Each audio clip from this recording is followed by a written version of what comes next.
Good morning सभी को।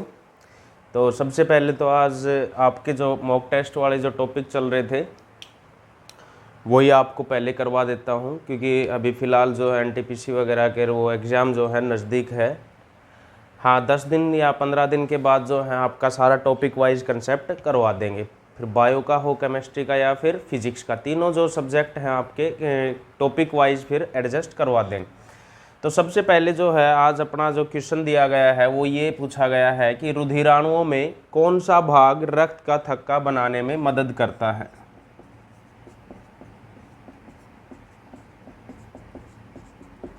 ये सारे क्वेश्चन जो हैं वो आपके पहले एग्जाम में आए हुए हैं सारे के सारे क्वेश्चन रक्त का थक्का बनाने में सहायक है। तो भाई सबसे बड़ी बात यही है कि क्वेश्चन जो पूछा गया है रुधिराणु, तो रुधिराणुओं को पहले तो मैं आपको बता देता हूँ क्या कहा जाता है इंग्लिश में। इसको बोलते हैं कार्पल्स, क्योंकि काफ़ी स्टूडेंट ऐसे हैं जो हाल ही में जैसे कि अभी 2-3-4 साल में पास आउट जो हुए हैं, काफ़ी बोलते हैं कि सर इंग्लिश मीडियम जो है वो इंग्लिश में समझ में बेटर तरीके से आता है, हिंदी में समझ में नहीं आता। तो आपको बता देते हैं कि कार्पल्स बोलते हैं इसको रुधिराणुओं को, और जो रक्त का थक्का जो होता है इसको बोलते हैं ब्लड क्लॉटिंग। क्या बोलते हैं? Blood clotting. भाई सबसे अहम बात यह है कि इसके जो ऑप्शन दिए गए हैं वो फर्स्ट ऑप्शन इसका दिया गया है थ्रोम्बिन। ऑप्शन बी जो है वो दिया हुआ है प्रोथ्रोम्बिन। ऑप्शन सी दिया गया है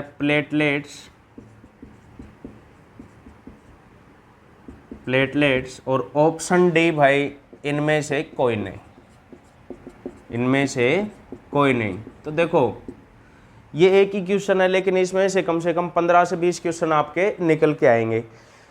15 से 20 क्वेश्चन, क्योंकि इससे रिलेटेड काफ़ी क्वेश्चन निकल के आएंगे, तो वो आपको क्या है नोट करते रहना है। ज़रूरी नहीं है आप सोचोगे कि सर एक ही क्वेश्चन होता है 5 से 7 मिनट लग जाती है क्वेश्चन को कवर करने में। बिल्कुल लग जाते हैं, लेकिन उस एक क्वेश्चन को आप अगर देखोगे एक ही तरीके से तो फिर वो आप कभी भी उसको कवर नहीं कर पाओगे भाई, क्योंकि इसी एक क्वेश्चन के अंदर कम से कम 10 से 15 क्वेश्चन आपके निकल के आएंगे। और वो जो है कैसे मैं आपको बता देता हूँ अभी। तो सबसे पहले जो है ऑप्शन दे रखा है थ्रोम्बिन, प्रोथ्रोम्बिन, प्लेटलेट्स और इनमें से कोई नहीं। तो भाई पहले तो आपको सीधा सा ही बता देता हूँ, इसका राइट आंसर तो होगा प्लेटलेट्स। क्या होगा? प्लेटलेट्स।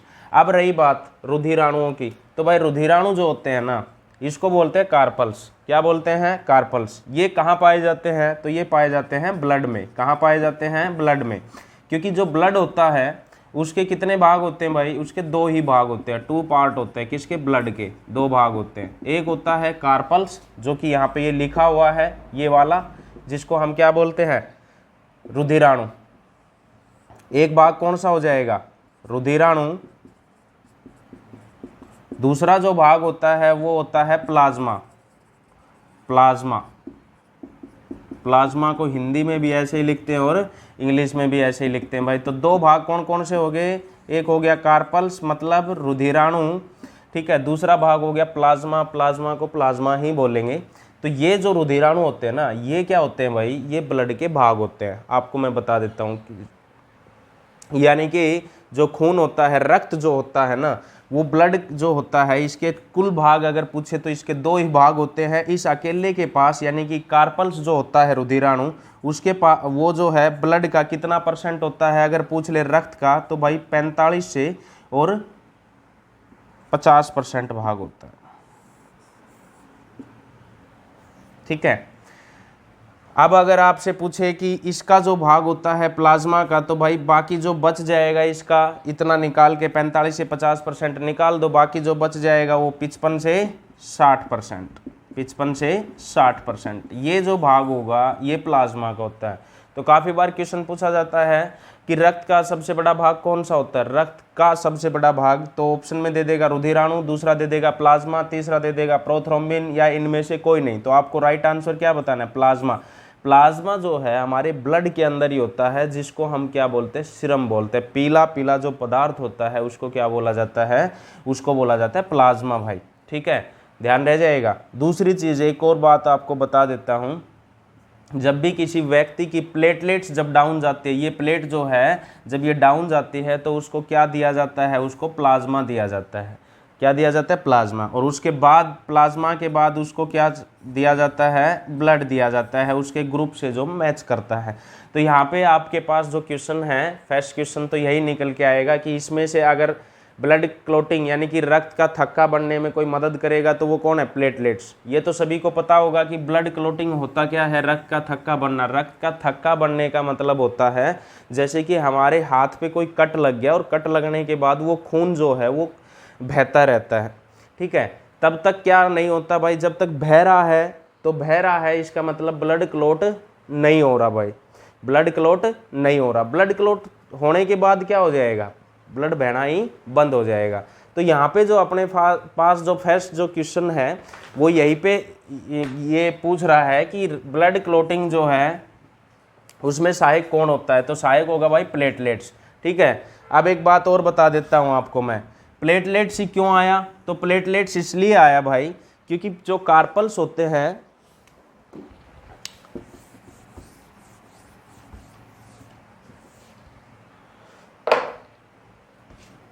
आप कहोगे सर इसका जो आंसर है वो प्लेटलेट्स क्यों आया, तो भाई प्लेटलेट्स जो है वो इसलिए आया क्योंकि ये एक भाग होता है प्लेटलेट्स, किसका भाग होता है, रुधिराणु का। किसका भाग होता है, रुधिराणु का। रुधिराणु तो अभी मैंने आपको बताया था, जिसको इंग्लिश में क्या बोलते हैं, कार्पल्स, जिसको क्या बोलते हैं, कार्पल्स। अब एक चीज़ और है आपको बता देता हूँ, अकेली प्लेटलेट्स ही नहीं होती इसके अंदर क्या होती है, आरबीसी भी होती है, डब्ल्यूबीसी भी होती है, ठीक है। आरबीसी भी होती है और डब्ल्यूबीसी भी होती है। आरबीसी का मतलब होता है red blood cells, red blood cells भाई, क्या होता है, रेड ब्लड सेल्स, जिसको लाल रक्त कणिकाएं कहा जाता है हिंदी में, लाल रक्त कणिकाएं। उसके बाद होता है डब्ल्यूबीसी। डब्ल्यूबीसी जो है इसकी फुल फॉर्म क्या होती है, white blood cells, white blood cells, blood cells, ठीक है। White blood cells, white blood cells मतलब, अब आप कहोगे सर इसमें रेड आ गया, इसमें वाइट आ गया, तो भाई आपको बता देता हूँ, इसमें आरबीसी के अंदर क्या प्रेजेंट होता है, एचबी यानी कि हीमोग्लोबिन की वजह से जो है आरबीसी का कलर कैसा होता है, रेड होता है। लेकिन डब्ल्यूबीसी में क्या नहीं होता भाई, ये हीमोग्लोबिन नहीं होता, जिसकी वजह से क्या है, वो वाइट ब्लड सेल्स के नाम से जाना जाता है। यानी कि उनकी जो रक्त कणिकाएं होंगी वो कैसी होंगी, वो सफ़ेद होती हैं। दिखने में कैसे दिखाई देंगे आपको, सफ़ेद दिखाई देंगे भाई।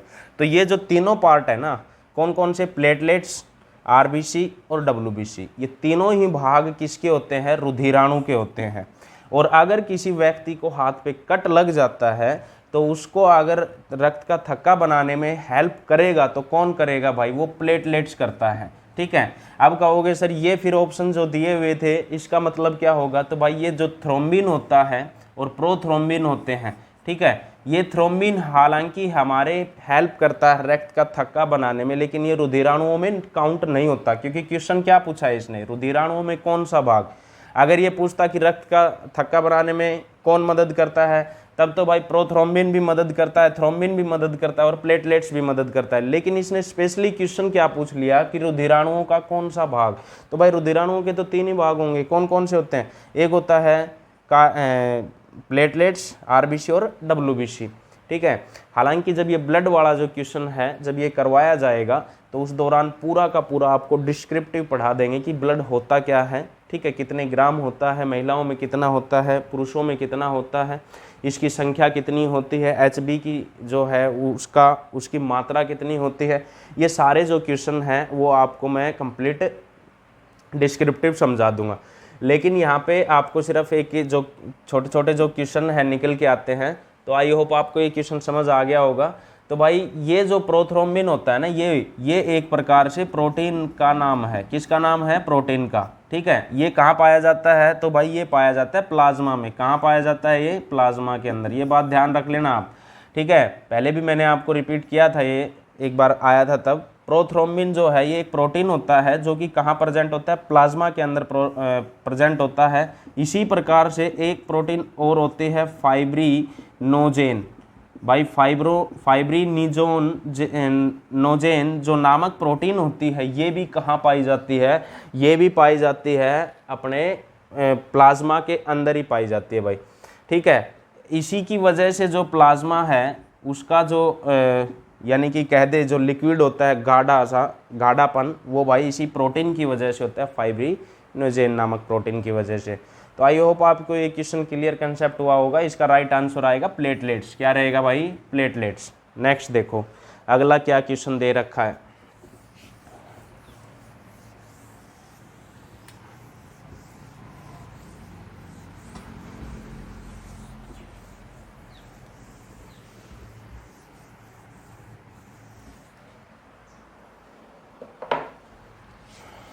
अगला क्वेश्चन दिया हुआ है, अगर मस्तिष्क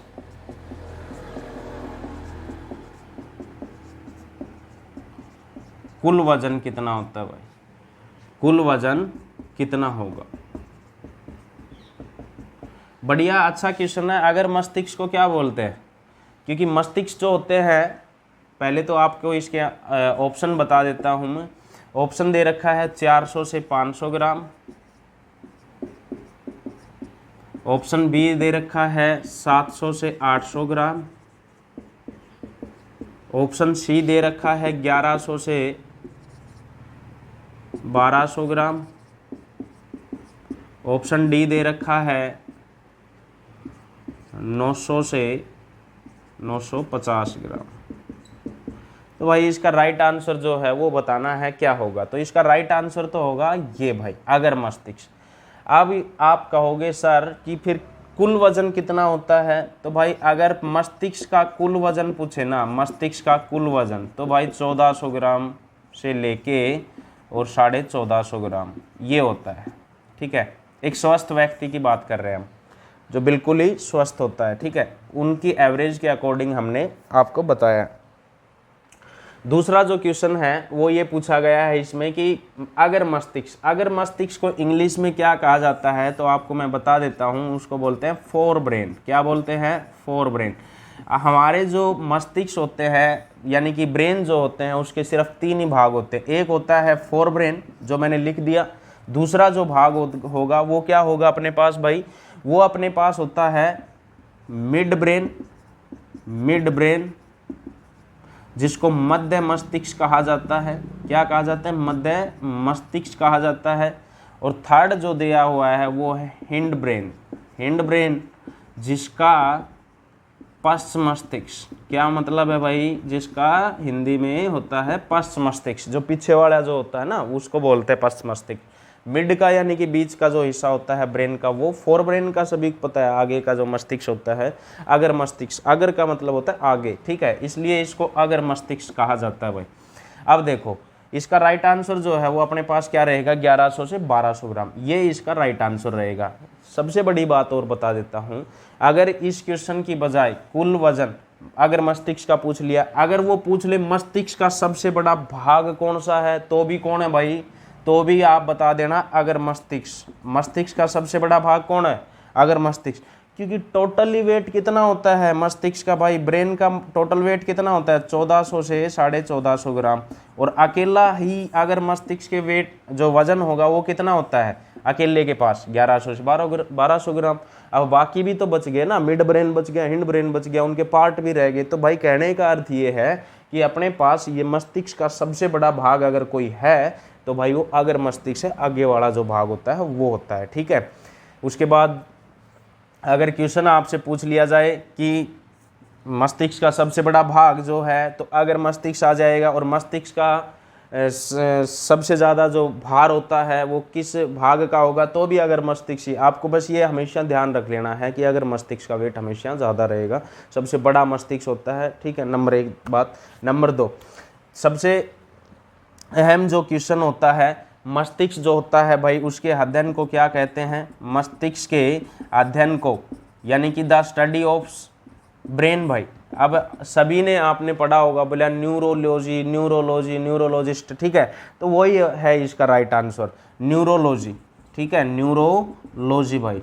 ठीक है, काफ़ी बार कहते हैं बोला सर में चोट लग गई, तो बोला कहाँ जाएंगे? न्यूरो स्पेशलिस्ट के पास जाते हैं हम। जो न्यूरो स्पेशलिस्ट, न्यूरो का मतलब होता है न्यूरॉन सिस्टम से जो क्या है एक स्पेशल पढ़ाई यानी कि एजुकेशन को कंप्लीट करके आता है भाई।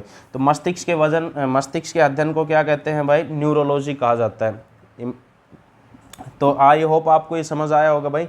अब देखो इसके भाग होते हैं सिर्फ 3 ही। कितने भाग होते हैं? 3। मस्तिष्क के फर्स्ट होता है अगर मस्तिष्क, सबसे बड़ा भाग कौन? यही फोर ब्रेन। अगर मस्तिष्क कितना वजन? 1400 से 1450 ग्राम। मिड ब्रेन जो है ये मध्य मस्तिष्क होता है। उसके बाद है हिंड ब्रेन। हिंड ब्रेन जो है ये भी पश्च मस्तिष्क होता है भाई। ये क्या होता है? पश्च मस्तिष्क होता है हमारे पास, ठीक है। अब देखो एक सबसे अहम इंपॉर्टेंट क्वेश्चन, काफ़ी बार इनमें क्वेश्चन पूछ लिया जाता है। फोर ब्रेन, फोर ब्रेन के जो भाग होते हैं वो कितने होते हैं? फोर ब्रेन के भाग, इसके 2 भाग होते हैं। एक होता है थैलेमस, एक भाग हो गया थैलेमस,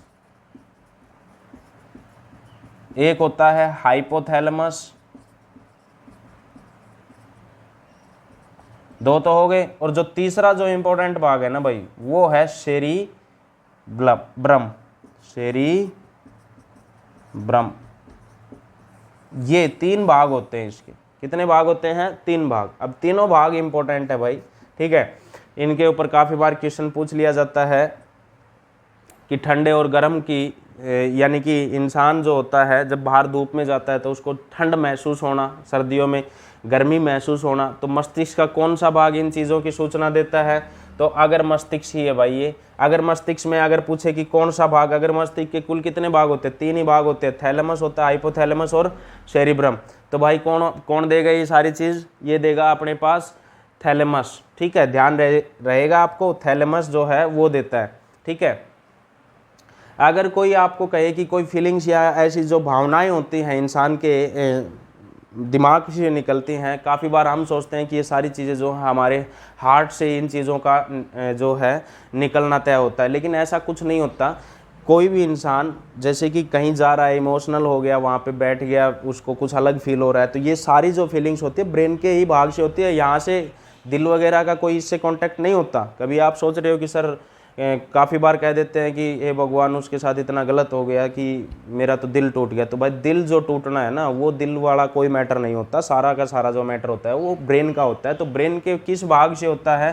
तो वो होता है हाइपोथैलेमस से भाई, ठीक है। जो फीलिंग्स वगैरह जो आती है इंसान के भाई, वो सारा का सारा ब्रेन का ही एक हिस्से जो होता है हाइपोथैलेमस जिसको कहा जाता है, वहीं से सारी क्रिएट होती हैं। ऐसा कुछ नहीं होता कि दिल से वहाँ से कुछ क्रिएट होता है, क्योंकि उसका तो बेचारे का सिर्फ एक ही काम होता है, क्या? पंप करना भाई, ठीक है। ब्लड आया, ब्लड को ऑक्सीजनेटेड किया, बाहर निकाल दिया और नसों तक पहुँचा दिया, ठीक है, प्रेशर के साथ। तो भाई ये सिर्फ किसका काम था? हार्ट का काम था। लेकिन कभी आप ये सोचो कि ये काम भी नहीं, ऐसा कुछ नहीं होता है। ये सारे कार्य जो हैं भाई फीलिंग से लेके इमोशनली वगैरह जो सारे ड्रामे जो चलते हैं ना, वो ब्रेन के किस भाग से चलते हैं? हाइपोथैलेमस से ही चलते हैं, ठीक है।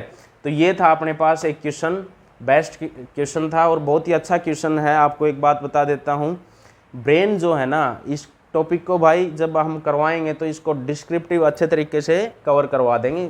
बार बार आपको मतलब भूलने की आवश्यकता नहीं पड़ेगी। एक बार आपने कर लिया ना कवर तो फिर आराम से उसको पढ़ लोगे। नेक्स्ट क्वेश्चन देखो,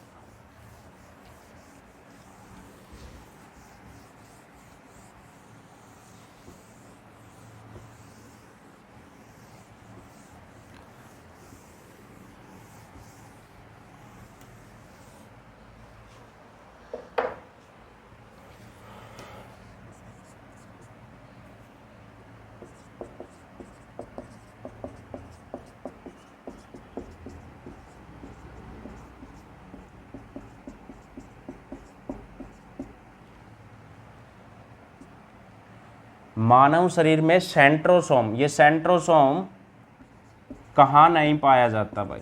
कहाँ नहीं पाया जाता? तो भाई इंपॉर्टेंट क्वेश्चन है। ऑप्शन में दे रखा है आंत, ऑप्शन बी दे रखा है लीवर, ऑप्शन सी दे रखा है मस्तिष्क, ऑप्शन डी दे रखा है पाचन तंत्र, ठीक है। तो आप देखो इस क्वेश्चन को पढ़ो एक बार। सेंट्रोसोम कहाँ नहीं पाया जाता? सबसे पहले तो आपको मैं बता दूं कि सेंट्रोसोम होता क्या है। वैसे तो इसका राइट आंसर तो आएगा मस्तिष्क, आपको बता दूं मैं, लेकिन ये सेंट्रोसोम होता क्या है? सेंट्रोसोम जो है ये भाई कोशिका का एक भाग होता है। क्या होता है? कोशिका का एक भाग। जैसे कि हमारे मानव शरीर की जो, जैसे ये कोशिका झिल्ली है, क्या है ये? कोशिका झिल्ली, जिसको सेल मेम्ब्रेन कहते हैं। इसी के अंदर क्या होता है? राइबोसोम होता है, आर से डिनोट कर दिया मैंने। इसी के अंदर लाइसोसोम होता है, इसी के अंदर वैक्यूल्स होते हैं, इसी के अंदर ही जो है हमारे ER यानी कि एंडोप्लाज्मिक रेटिकुलम होता है। इसी के अंदर ही क्या होता है भाई? यानी कि सीलिया एंड फ्लेजेला, ठीक है, सीलिया एंड फ्लेजेला इसी के अंदर ही होता है। अगर आपसे पूछे कि सेंट्रोसोम भी इसी में होता है, न्यूक्लियस भी इसी में हो गया, ठीक है, माइटोकॉन्ड्रिया भी इसी में हो गया। ये एक जैसे बैग होता है ना, बैग। आप सुबह उठने के बाद बोले एकेडमी जाना है, आप बुक्स देखोगे, बोले जीके की, बोले डाल दिया बैग के अंदर, मैथ की डाल दी, ऐसे। वो तो हो गया एक बैग, ठीक है। लेकिन साइंस में जो कोशिका जहाँ पे सारी की सारी कोशिका जहाँ पे जिस झिल्ली में यानी कि मेम्ब्रेन में रहती है ना, उसको हम क्या बोल देते हैं? हिंदी में तो बोलते हैं कोशिका झिल्ली भाई। क्या बोलेंगे? कोशिका झिल्ली, ठीक है। और अगर आपसे वो पूछ ले कि भाई इंग्लिश में, तो सेल मेम्ब्रेन, तो सेल मेम्ब्रेन, ठीक है। तो ये बात आपको हमेशा ध्यान रखनी है। हाँ, कोशिका जो है, कोशिकाओं से क्या बनता है भाई? हमारा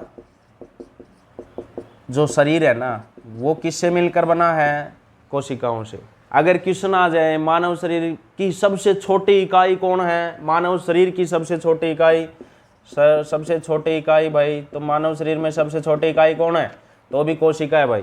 क्योंकि कोशिका, जब बहुत सारी कोशिकाएं मिलती हैं तब किसका निर्माण होता है? उत्तक, यानी कि टिश्यूज जिसको बोलते हैं। क्या बोलते हैं? टिश्यूज, ठीक है। और जब टिश्यूज जो हैं, एक ग्रुप ऑफ टिश्यूज यानी कि उत्तकों का समूह, तो भाई उत्तकों का समूह जो होता है वो होता है अंग, यानी कि ऑर्गन्स, ठीक है। और भाई ऑर्गन से ही क्या बनता है? हमारा बॉडी, यानी कि मानव शरीर जो है वो, ठीक है ना। ये बात हमेशा ध्यान रखना, ठीक है। हाँ, तो ये जो है, हाँ एक चीज़ और आपको बता देता हूँ, कोशिका जो है भाई, इसके अध्ययन को क्या कहते हैं? हम कोशिका के अध्ययन को कहते हैं साइटोलॉजी। क्या बोलते हैं? साइटोलॉजी भाई, ठीक है, साइटोलॉजी। अब देखो, सबसे बड़ी बात आती है इसके अंदर कि ये सेंट्रोसोम जो है ना, क्योंकि मेन जो क्वेश्चन दिया गया है कि मानव शरीर में सेंट्रोसोम कहाँ नहीं पाया जाता, तो भाई मानव शरीर में सेंट्रोसोम सिर्फ मस्तिष्क में नहीं पाया जाता। अब ये सेंट्रोसोम होता क्या है, तो आपको मैं बता देता हूं।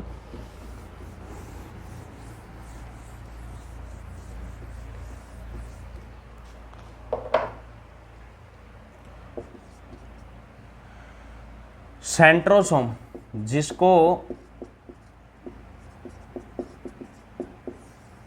थोड़ी देर पहले मैंने आपको बताया कि ये कोशिका का क्या होता है भाई? एक भाग होता है, कोशिका का एक अंग है। क्या है? अंग, ठीक है। जब किसी व्यक्ति को, जैसे कि मैं कह दूं कि भाई मैं कहीं काम से जा रहा था, मेरे को चोट लग गई, कहाँ पे? यहाँ पे, ठीक है।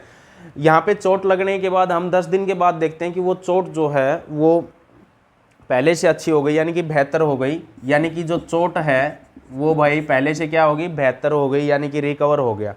तो भाई ये सारे जो कार्य करता है ना, यानी कि डैमेज सेल्स को रिकवरी करने का काम कौन करेगा? वो करता है सेंट्रोसोम। कौन करेगा? सेंट्रोसोम।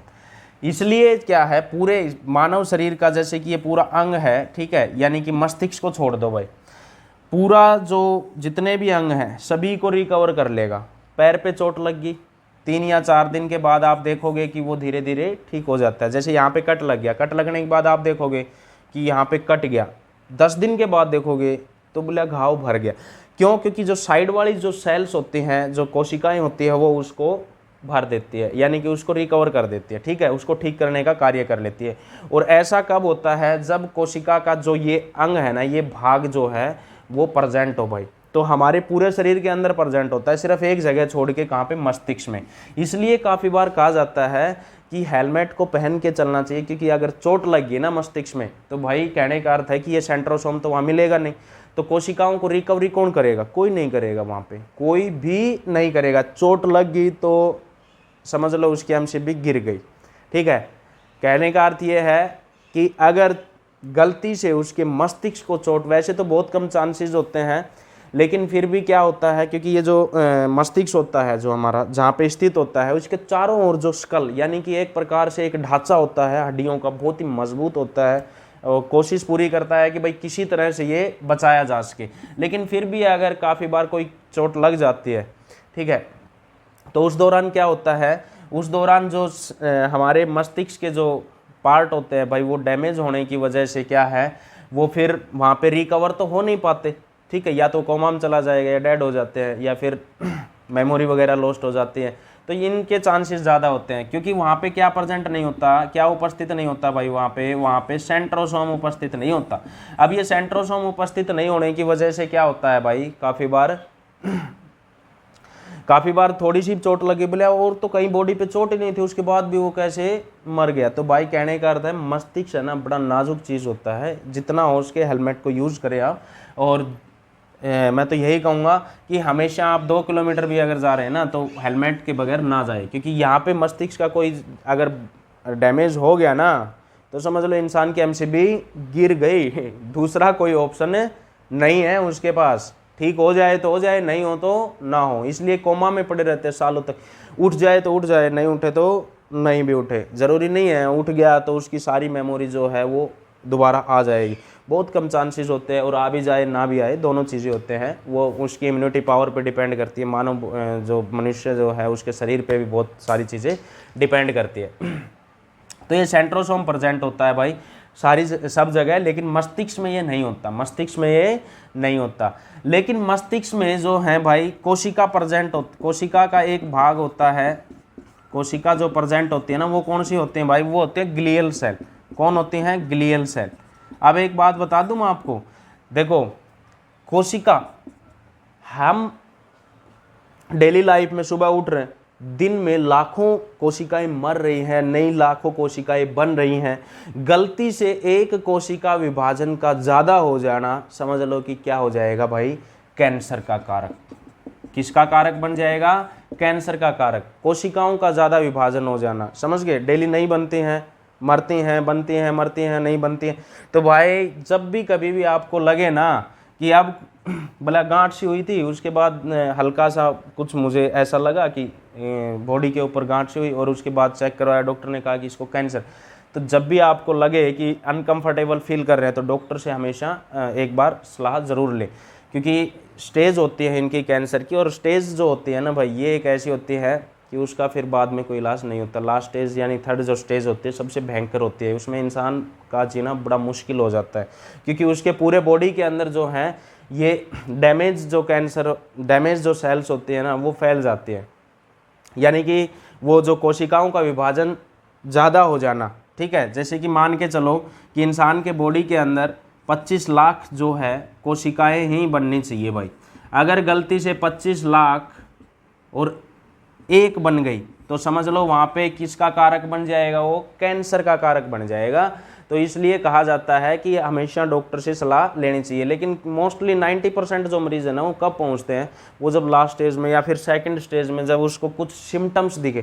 क्योंकि कैंसर जब फर्स्ट स्टेज में होता है ना, तब आपको महसूस नहीं होता कि किसी को कोई बीमारी भी हुई है, ठीक है। वो जब सेकंड स्टेज में जाता है तब उसको कमज़ोरी महसूस होती है, ठीक है। उसके जो नाखून और बाल जो हैं वो झड़ने स्टार्ट हो जाते हैं।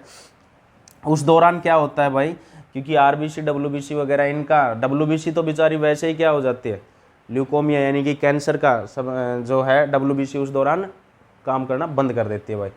देखो अब तो ये जो है मस्तिष्क के अंदर कौन सी कोशिकाएं पाई जाती हैं, तो ग्लियल कोशिका पाई जाती है। ये क्वेश्चन आया हुआ है कि मस्तिष्क में कौन सी कोशिका पाई जाती है, ग्लियल कोशिका, ठीक है। काफ़ी बार कहते हैं, अब एक क्वेश्चन दिया हुआ था कि अगर सेंट्रोसोम नहीं पाया जाता मस्तिष्क के अंदर, मस्तिष्क में ये सेंट्रोसोम, ये आपको मैंने बताया था कि ये क्या करता है, मरी हुई कोशिकाओं का दोबारा से निर्माण कर देता है, ठीक है, यानी कि रिकवरी करने का काम करता है, ठीक है। यानी कि सेल डिवाइड करने का काम कौन करेगा, कोशिका विभाजन करने का काम भी कौन करता है, ये सेंट्रोसोम ही करेगा। लेकिन मस्तिष्क में तो ये होती नहीं, तो फिर ब्रेन ट्यूमर कैसे हो जाता है? तो आपको एक बात बता देता हूँ, सेंट्रोसोम तो वहाँ नहीं प्रेजेंट होता, लेकिन वहाँ पे कौन प्रेजेंट होता है? वहाँ पे प्रेजेंट होता है ग्लियल कोशिका। ये कोशिका क्या करती है, इनकी मात्रा होती है ओनली 10%, यानी कि मस्तिष्क में ग्लियल सेल की यानी कि ग्लियल कोशिका की मात्रा कितनी होती है? 10%। ये ही क्या कर देते हैं, इन्हीं की वजह से क्या है, मस्तिष्क में कोशिका विभाजन हो जाता है भाई। किसकी वजह से? ग्लियल कोशिका की वजह से मस्तिष्क में कोशिका विभाजन हो जाता है, जिसकी वजह से इंसान को जो है कहा जाता है कि बोला रोग हो गया। बोला कौन सा? बोला ब्रेन ट्यूमर। ब्रेन ट्यूमर मतलब भाई ब्रेन का कैंसर। ठीक है, तो ये जो क्वेश्चन है ये दिया हुआ था आपके पास। ठीक है, तो यहाँ पे राइट आंसर अपने पास क्या आएगा? मस्तिष्क आएगा, इसको आप ध्यान रखना। ठीक है ना। उसके बाद एक लास्ट क्वेश्चन है, देखो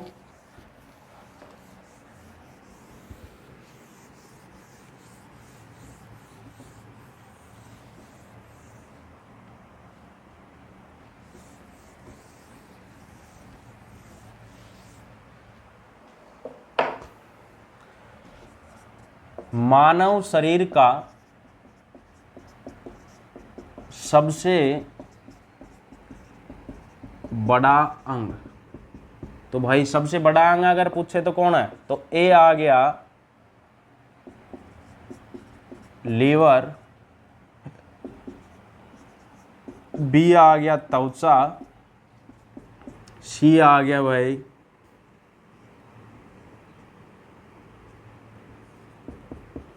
बाल, जिसको हेयर बोलते हैं, डी आ गया किडनी।